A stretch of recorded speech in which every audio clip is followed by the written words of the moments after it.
So if you'd like to put forward any questions, I think you can do that through the gateway, but you can also, we might just do it by raising the hands because it's a bit difficult to see. All right, thanks for joining us.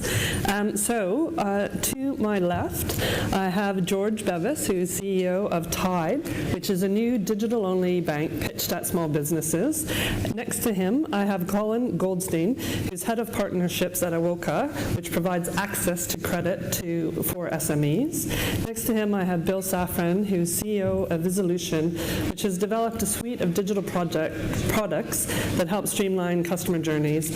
And next to him, I have Gayle, Lacey, UK Commercial Banking Chief Operating Officer at HSBC. So we have two very interesting partnerships, one between a FinTech and incumbent bank, and one between two sort of FinTech startups and such. And obviously there's a lot of partnerships happening out there at the moment. There's been this big move from competition, strict competition, to more collaboration. But there still seems to be a lot of friction. So it's great to have some successful partnerships. And what we're going to do is we're going to showcase each partnership and then have a general discussion as well. So I'd like to start with Gayle. So obviously HSBC has partnered with Resolution. Can you tell us a little bit about the partnership, but then like some of the challenges that you had in finding a FinTech that really suits the bank? Thanks, Joy. Good afternoon, everyone. Yeah, so I think in the case of Resolution and HSBC, it all started with wanting to make the experience for our customers and our colleagues better around how we deliver certain products and services to them. So it started with what's very important to us, our customers. It didn't start with, oh, we need to invest in a FinTech. And actually the relationship of HSBC being a customer of Resolution is what came first.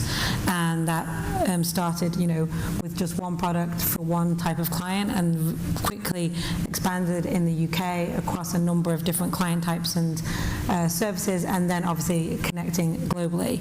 And then at the same time, our investment team were talking to Bill and the team about, well, since you're providing such a great service to HSBC and our colleagues and our customers are loving it, our small business loan service that we offer had like 95% NPS score, and then the colleague feedback at the same level. So that's kind of how it started, and it's grown from there. Can you just say, before we move on, can you just say sort of exactly what Resolution does, let's say for your loan, how exactly does it help? And sort of what were you really looking for? What pain point were you looking to solve? One, speed, so the customer can understand what is required to, in this case, a loan, but maybe a new bank account. What do I need to provide? Why do I need to provide it? Understand that quickly, provide it back to us quickly without going through the Royal Mail, I'm not supposed, and lots of wet signatures, and then making a decision quickly for the customer. So that's kind of the problem statement that we started with. Okay, Bill, would you like to go?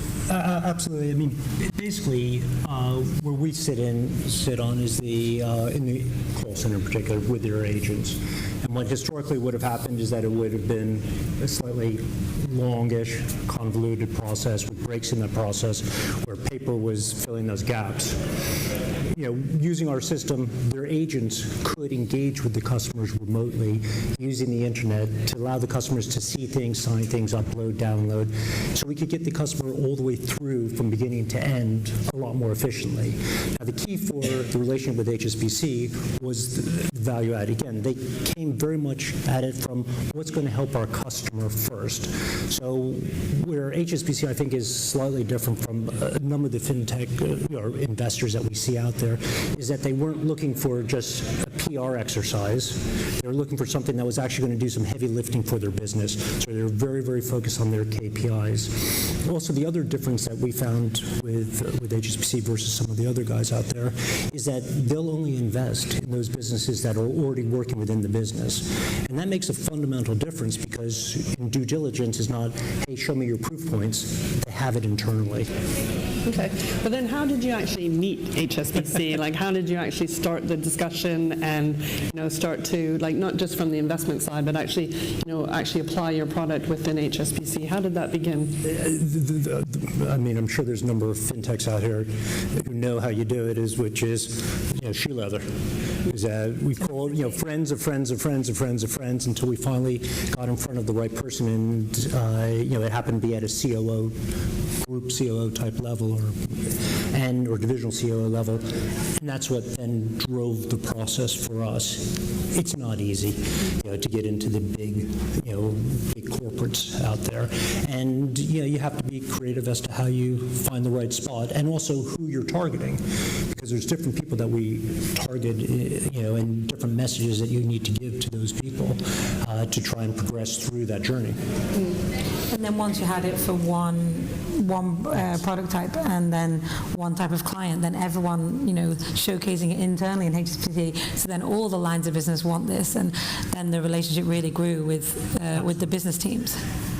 But it's so hard, I guess, to make that initial, and to find the right person. Would you have, I'll aim the question at both of you, would you have sort of like a little nugget of advice that you could give other people that are doing, other fintech startups that are trying to do the same thing? And, there's also sort of accelerator programs out there as well. Were you involved with anything like that? Or, where the banks are coming and, are actually coming and helping to mentor and things?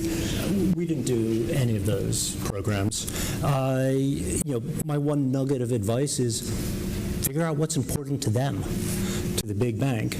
And it's not necessarily what it's not your pitch to them or what you think your advantages are. It's what they really care about. And so for us, we started off selling to probably the wrong person, a call center manager. And that call center manager, all they cared about was cost. They didn't really care about the revenue side. So we had to go further up the chain, and then the COO type level, they actually had responsibility for revenue as well as expense side. And that, our messages resonated a lot better with them. So, my one word of advice is figure out what's important to them and then pitch accordingly. And Gayle, from the bank's perspective? Yeah, I think general advice maybe is that you never know who you're going to meet, like this kind of event, and so I think treat every meeting as an opportunity. How I met Bill is a colleague of mine was like, I've met this really interesting company, you should totally go and meet them, and because I trust him, I was like, yeah, come on. And then pretty much within a few months, we had a product live in the commercial bank. So I do think you keep every meeting as an opportunity. And Bill, just my last question to you is really how long did it actually take from the initial conversation to having something live inside the bank? Okay, I'll break it into two parts. The first part is how long did it take for them to make a decision to go ahead with us? That was probably, we got pretty lucky, and that ended up being about 2-3 months. To go from the yes, we want to do it, to having contracts signed and IT security signing off on us, probably took another 3-4 months. It's a long, and that part is long and painful. Their legal side, their compliance side, stuff. So I'm going to come back to that point a bit later in terms of procurement on the bank side, but I'm going to introduce our second successful partnership, which is between Tide, the digital bank, and Iwoca, which provides credit for SMEs. So maybe I'll start with George on the Tide side. Sort of how did the partnership develop, and sort of what were the challenges along the way? Yeah, sure. So can I just quickly ask, I don't know how many people actually know what Tide is. I spoke at a conference for the bankers a couple of weeks ago. I did this exercise and almost nobody put their hands up, which says something about the banking industry. So if I just ask a question, you put your hand up if you know who Tide are. Okay, that's most people, it's not everyone. All right, so for those who don't know, people who don't know what we are think they know what we are. Think that Tide is a revolutionary banking service for small businesses. Actually, that's not what Tide is really about at all. So Tide does provide services which, depending on which regulator you talk to, you could call banking, or you wouldn't be allowed to, but we do current accounts you can set up for your small business in just a few minutes, and then they're really tightly integrated, lots of other services. But that's not really what Tide is about. What Tide is really about is Tide is about making it easier for people who run small businesses to get back to whatever it is that they love doing.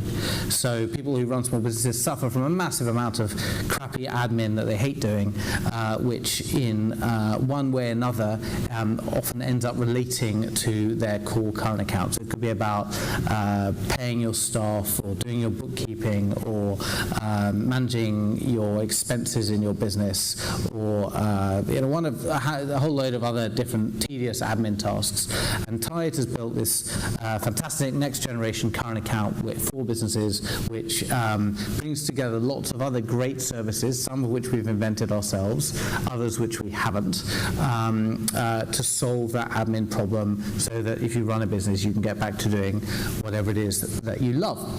And one of the major pain points that we observed is that accessing credit to grow your business is still hard. And the truth is, there are a few businesses out there, and Iwoca is obviously leading the way in this, who have made it much more straightforward than it used to be to access credit to grow your business. However, most people who run small businesses today still aren't aware of most of those companies. So one of the reasons why we chose the name Tide for what we do is that we are uniting the tide of British now, and in the future in other countries too, European entrepreneurs, with the tide of fantastic FinTech which can serve them well. And so for us, to answer your question, I'll finally get to, the process of deciding whether or not we would do a partnership in the space, that was a no-brainer. If you're doing current accounts, our members would expect us to have some sort of credit facility, and because we are all about giving them access to great services, they would expect us to have a good partner. And the truth is, there aren't that many good partners out there that are fully automated up and API'd up that we could work with to deliver a seamless experience. The nature of the experience is that our members, really with not much more than a couple of clicks in our app, can have essentially tens of thousands of pounds of credit appearing in their Tide account immediately. It is that quick, that simple. I'm not aware that there's ever been an integration between a business current account provider and a business lender anywhere in the world that achieved that sort of speed and simplicity of experience. And if we were going to choose a partner who could work with us to deliver that experience, there's really not that many partners out there who are high enough quality, have got enough track record, can give us comfort that they will be able to lend to a wide variety of our members at reasonable prices, and who have all the APIs necessary to not only do the front end of the borrowing relationship, which is working out whether or not somebody's going to be eligible to borrow, but also execute on the back end of somebody wanting to top up their loan, or somebody wanting to pay off their loan, all of that other stuff that happens after the loan's taken place. I'll stop talking. Thanks, George. And Colin, can you explain a little bit about Iwoca, and then also about the partnership and some of the benefits that you're gaining from it? Sure. So Iwoca is an online lender. We specialize in lending to small businesses, and we're on a mission to really make access to credit very quick and simple for these small businesses. The way we do what we do is that we've built a technology platform that pulls together large amounts of data in real time and highly automates the process of collating, analyzing that data, and making a fast credit decision, so that a business can come to us, follow a very simple, quick online application form, and have a credit decision within hours, if not instantly, and then the funds immediately accessible after that. So there are two ways we can develop as a business on that mission. We can, over a period of years, spend huge amounts of money on marketing and try and emulate a brand like HSBC that's known across the UK, globally, and have lots of businesses know to come to us. But that will take a lot of money and a long period of time. And in conjunction with building our own brand and our own business, we believe very firmly that collaborating with other businesses to integrate our credit into their services is also a very good way of enabling small businesses to access credit. And so what's interesting and how we came to be in this partnership with Tide is we have a great example of a company that has got a very similar philosophy about making business and life simple, quicker, better for small businesses, has a related service, in this case a business current account, and a gap in product and capability in terms of delivering credit. So there's a natural match, but really it boils down to what Gayle was saying before, which is about what does the customer actually want. Small businesses want simple, fast digital services that pull together and are cohesive, so that if you've got an app that you're using to do your banking, you don't have to leave that and go on a separate mission to go and get your credit. So the fit for us was very natural. Okay, but were there any challenges, and how did you meet and get together in terms of bringing the businesses together? Yeah. Let's talk about challenges first, and then how we met. I think when you've got a young business, FinTech, trying to pull together a collaboration with another young FinTech business, typically both businesses are going to be breaking new ground at a very fast speed. That's practically a very difficult thing to do and to achieve. It involves a lot of stress and tension.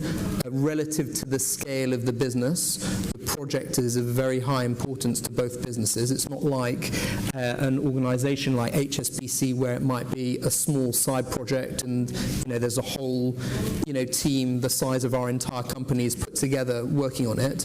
There's a huge opportunity cost if there's a lot of time invested and the collaboration doesn't materialise or then deliver. So I think there's a lot of pressure with that, and you've essentially got people running this collaboration whilst doing other day jobs as well.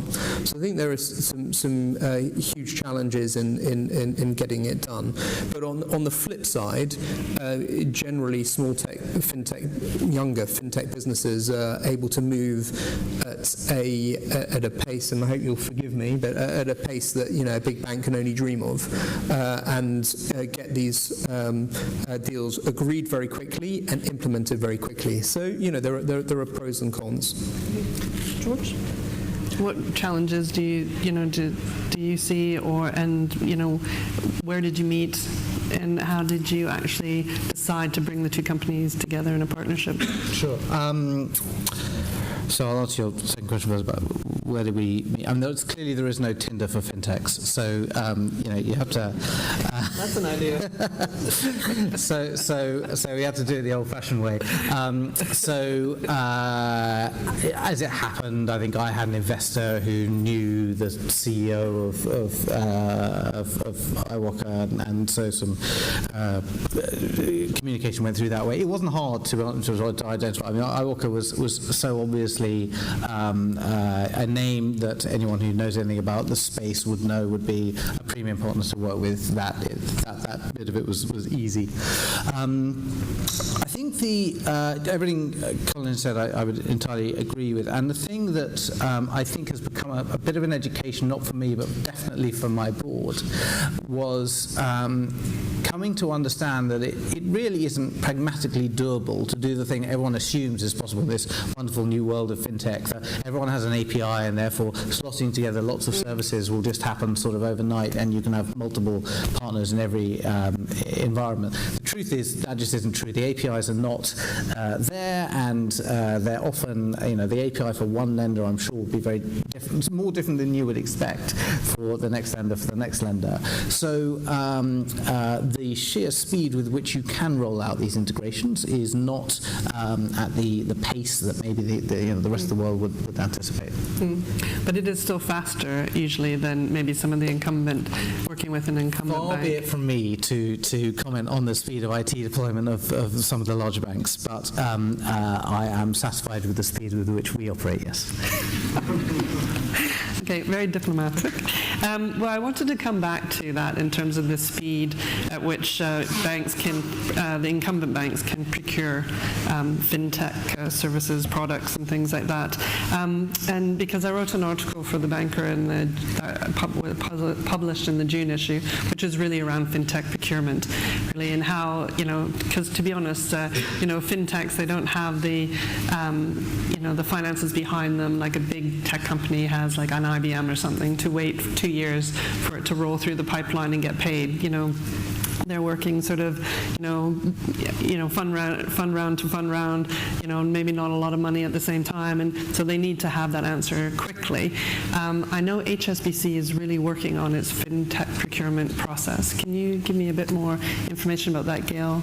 Yeah, I guess I take on board the point that we're not necessarily as fast as a FinTech partnership, but I think by working with a FinTech partner as opposed to trying to do it in-house ourselves, which we would have been doing a few years ago, I think is much faster as relative. So then that's really has to be business-led. I'm from the commercial corporate bank, but the retail guys would say the same. And if you've got that, then it's me driving the procurement guys to say we've got to get this done. So I think getting to Bill's earlier point, the relationship at the FinTech with the right people, HSBC employs over 200,000 people, so finding the right people, of course, is a challenge. But once you do, I think that unlocks and opens a number of doors, because you've got people on your side inside the firm who want that service, who want that product, driving the different areas like legal, like procurement. And some of the work we've done with companies like Resolution over the last couple of years has meant that we will review how we do this, our selection process for who we go with, how we put in place master service agreements so it's easier to, if it works in the UK and we want to do it in Hong Kong, we're ready to go, as opposed it's like starting all over again when you get to Hong Kong. So I think there's probably more we can do, but I've seen a real change in the last 12 months in our procurement. Yeah, I'd like to comment on the MSA. The timeline that I gave you before was to get the first deal done. This year alone with HSBC, we've gone into Mexico, US, France, Hong Kong, looking at China. We're about to go into pilot in India. And that's done very, very quickly. So the first part, to get through the door, is painful. Once you're in there, and once they've done their IT security sign-off, and once they've seen how your infrastructure works, and once you have an umbrella contract, it becomes a lot easier after that. And Colin, I know that Iwoca works with RBS and NatWest /NatWest. What would you say is sort of the biggest challenge or biggest pain point in terms of working with a large bank? I mean, we actually work with a few banks. I mean, in the UK, we work with RBS and NatWest. In Germany, we work with Commerzbank and Fidor Bank, and we've had investment from other banks as well, like Intesa Sanpaolo. So we've got quite a bit of experience in very different ways of dealing with banks. But just stepping back a couple of broader observations, there are situations where, as a FinTech, you are pushing forward an idea to a big organisation, and there isn't natural pull. You're trying to create the pull by pitching.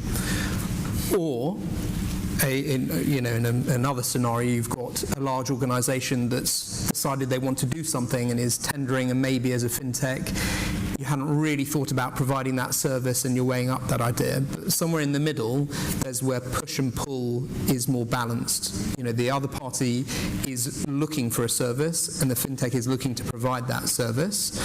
And then you've got a very different type of process and speed.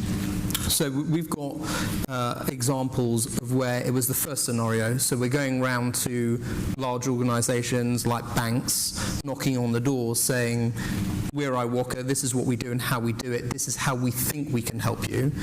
But it's very prospective. We're trying to generate the interest rather than respond to interest. And that becomes very difficult and painful. And another element to think about is there are times when you're in that process and there's one decision maker in one division, and there are other times where because of what you're doing, it crosses over lots of different divisions. And this isn't specific to a bank. It could be a large retailer or whatever large organization it might be, where to get your agreement done, you require a number of different divisions to all agree. It becomes incredibly complex because I'm sure Gayle's better at talking about it than I am, but with the scale of those sorts of businesses, getting several people in different divisions to all agree. So in our example, if we're talking to a big bank, so we're a small business lender, so we've got to speak to the small business team that deals with small business customers. We're lending, so we've got to deal with the credit risk team. We're online, so there's the digital team. There's reputational risk and compliance elements. There's IT infrastructure elements. By the time you try and glue all of this together, it becomes very, very difficult if there isn't a champion on their side making it all happen. So where I'm trying to get to is you'll have a very different experience if it's a project that a large organisation wants to happen and there's a champion on their side, versus where you're knocking on the door prospectively trying to pitch. And to add to that, I think if the champion in that example is the person who's in charge of the small business, they can convince what I would call in our business all the functions, so legal, compliance, IT security on side. Whereas if your champion is IT security, I think your chances are probably much less. So whoever owns the revenue or... So in our example, RBS decided that they wanted to have a panel of alternative lenders where they weren't able to serve a customer. So as in there was a champion, someone owned a project to get it done, and we met them and discussed, and we were the natural fit for providing short-term working capital to their customers when those small businesses were outside of the bank's credit appetite, or the bank couldn't move at the speed that they wanted, or the business didn't have the security that the bank wanted, a range of different scenarios. But from the point where the project owner on their side realized we were the right fit, getting the IT people to do the due diligence and getting the legal and compliance team, that, like you say, they just make that all happen. I mean, it's obviously at a slightly different pace to say our deals with Tide or Zero or funding options or whoever it might be, but they got it done. Excellent. All right, we only have a few more minutes, so I'm going to open it up to questions from the floor. I think we should just put our hands up because of the tech issue. Does anyone have any questions? No?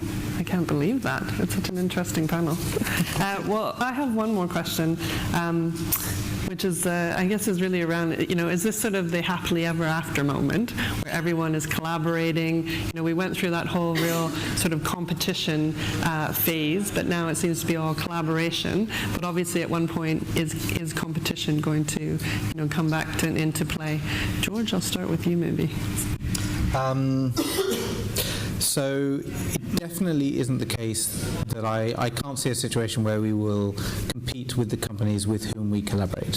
So in the case, for example, of credit, and actually we also have a partnership with Zero actually to make it very easy to send transaction data into to Zero for accountancy purposes. And in both of those cases, in both lending and in accountancy, those are hard areas. They are sufficiently complex for us to get into that we're already, as a company that's only 2.5 years old, would feel like they are too hard for us to get into de novo. So I don't see it happening that we would compete with those partners. Okay. Colin? I mean, I think we're pretty much in the same camp. I don't think we can pretend that there aren't going to be situations where a FinTech isn't competing directly with the services of a bank. I mean, there absolutely are and will be. But do you think the bank will try and eat up the FinTech in that sense? Or? I mean, there are already examples of banks investing. So we've had 2 banks invest in us. So I think that banks will take a view on how different fintechs are performing, where they see the long-term prospects of that fintech in the space that it's playing, and if they think that it's interesting and it's too complex or too slow to do it themselves, take a stake in the fintech. But do you think they'll acquire the fintech, I guess is what? In some cases, yeah. And actually have that exclusivity? In some cases, but then in other cases, so take the Iwoca example, it becomes much more difficult for a single bank to acquire an Iwoca where it's already owned in part by several different banks. It becomes much more complicated. Could that happen? Absolutely. Will that just be the norm? No, I don't think so. Life's much more complicated than that. Bill? I mean, for us, I guess our competitor is actually banks in-house. So the question is whether they're building it themselves or whether they outsource it to someone like us. And we're seeing very much movement away from building it themselves. They recognize that they can't do it fast enough, and also they want to gain the knowledge that we've acquired from other customers, so they're ending up with best of breed rather than an internal myopic solution. We work very, very closely with a number of the big banks, but say HSBC, where they're part of our Scrum team. They actually sit on the Scrum calls. They have access to our Jira system, which is our, how we do our development. So it's a very, very collaborative. We're one team. It's not two separate teams where we throw it over the fence.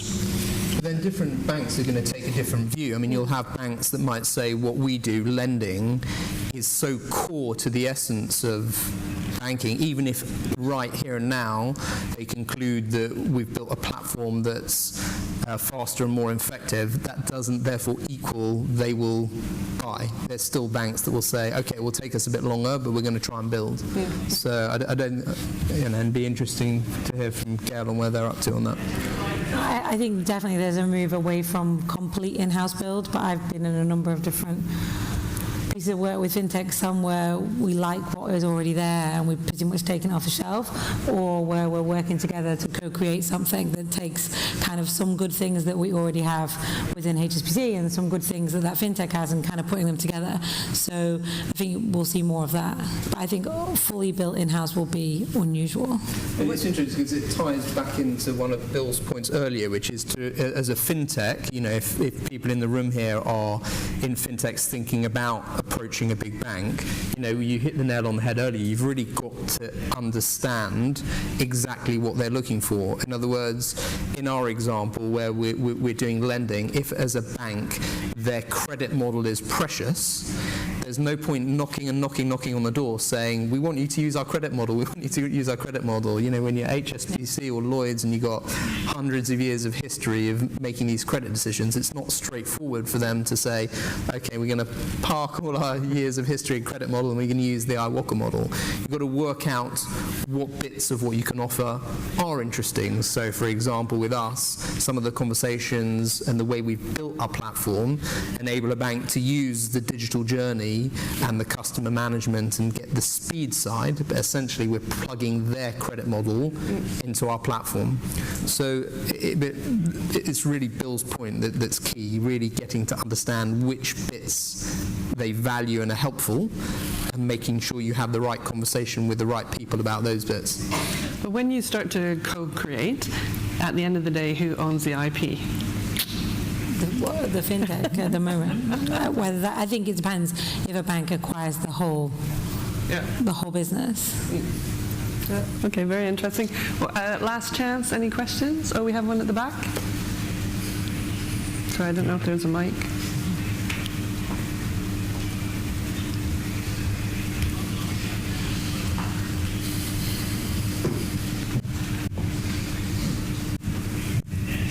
Yeah, there's probably one for George, actually.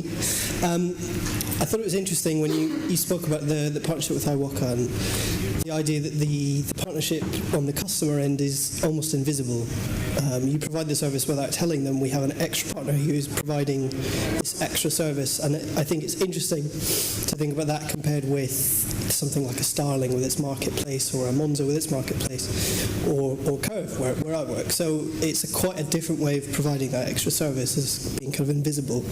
And I'm curious as to whether you think that's how a lot of your partnerships will probably start to look, and is that a conscious choice? Is it because you want to just make it simple for the customer, or do you think there will probably be some more visible types as well? So I hope I didn't use the word invisible. Apologies if I did. I should have said seamless, which is the right word. It's not invisible, quite the opposite.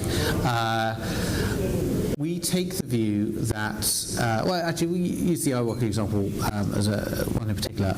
There will be moments when there are customer service questions that emerge, which it's very important to our members to know who made the lending decision, and there'll be other, little edge cases of things that are weird, where it's important that the customer knows who the lender was. So no, it's absolutely front and centre in our experience that the borrower is borrowing from Iwoca, and we also derive some brand benefit from that as well. So we think there's a term VCs love to use, which is a ridiculous term about social proof.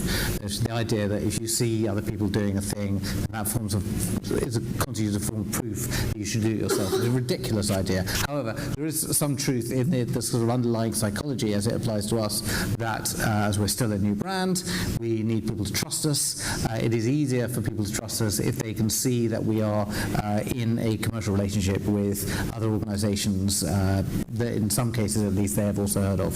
So for all those reasons, actually our approach is not so dissimilar to certainly the Starling approach that you allude to.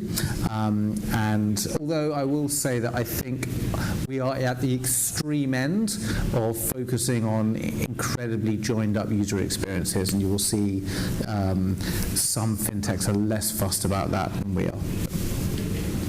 Okay, I'm afraid I'm going to have to close the panel, but I'd just like to thank the panelists, Gayle, Bill, Colin, and George. Thank you so much.